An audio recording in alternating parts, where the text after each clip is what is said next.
আসসালামু আলাইকুম। সব সময় কিন্তু লাল শাকটা সবার খুব ভাজি পছন্দ। তো আজকে আমি একদম দেশি ছোট চিংড়ি মাছ দিয়ে একটু হালকা ঝোল করেছি, আর এটা খেতে খুবই দারুণ লাগে। আপনারা একবার হলেও কিন্তু বাসায় ট্রাই করে দেখতে পারেন। একটু অন্যরকম আর কি টেস্ট পাবেন ইনশাল্লাহ। তো আমি এখানে 2 মুঠো লাল শাক ভালো করে কেটে বেছে তারপরে ধুয়ে নিয়েছি। অবশ্যই কিন্তু লাল শাকটা ভিজিয়ে তারপর ধুয়ে নেবেন। তো এক কড়াইয়ের ভিতরে আমি রান্নার রেগুলার তেল দিয়ে নিচ্ছি। তেল একটু বেশি করেই দিবেন, শাক সবজিতে একটু তেল বেশি হলে ভালো হয়। তারপরে দিয়ে দিচ্ছি 1 মুঠ পেঁয়াজ, তারপরে 1 চামচ দিয়েছি লবণ, আর দিয়ে দিচ্ছি একটা রসুন কুচি করে। পেঁয়াজটা খুব করে ভালো করে ভেজে নেব, মানে একটু লালচে লালচে করে ভেজে নেব। তারপর এর ভিতরে দিয়ে দিব হলুদের গুঁড়া 1 চামচ, মরিচের গুঁড়া দিয়ে দিচ্ছি 1 চামচ, আর দিয়ে দেব ছোট চিংড়ি, মানে যেটা দেশি চিংড়ি মাছ সেটা। একটু সময় ধরে এটা কষিয়ে নেব যাতে চিংড়ি মাছটা একটু ভালো করে একটু সিদ্ধ হয়।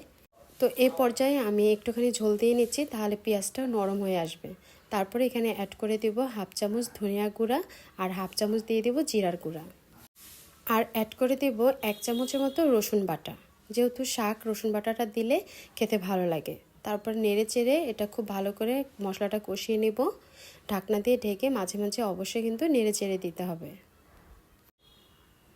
যখন আমার মশলাটা কষানো হয়ে যাবে, আপনারা দেখতে পাচ্ছেন যে তেলটা উপরে হালকা হালকা করে চলে আসছে, তখন আমি কুটে রাখা লাল শাকগুলো এখানে দিয়ে দেব। প্রথমে 2 মুঠ লাল শাক দিয়ে তারপরে নিচেরটা উপরে করে দিব, মানে মশলার সাথে একটু মিক্স করে দিব। শাক না প্রথমে মনে হয় যে একেবারে কড়াই ভর্তি শাক, কিন্তু পরে কিন্তু রান্না করলে একদম অল্প হয়ে যায়।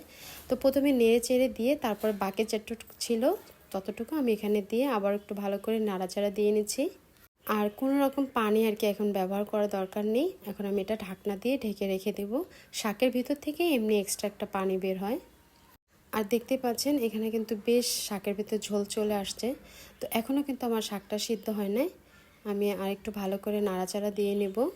আর চুলার আঁচটা কিন্তু এখন মিডিয়াম টু লোতে রেখে দেব, তাহলে শাকটার পানিটা বের হবে, সিদ্ধ হবে।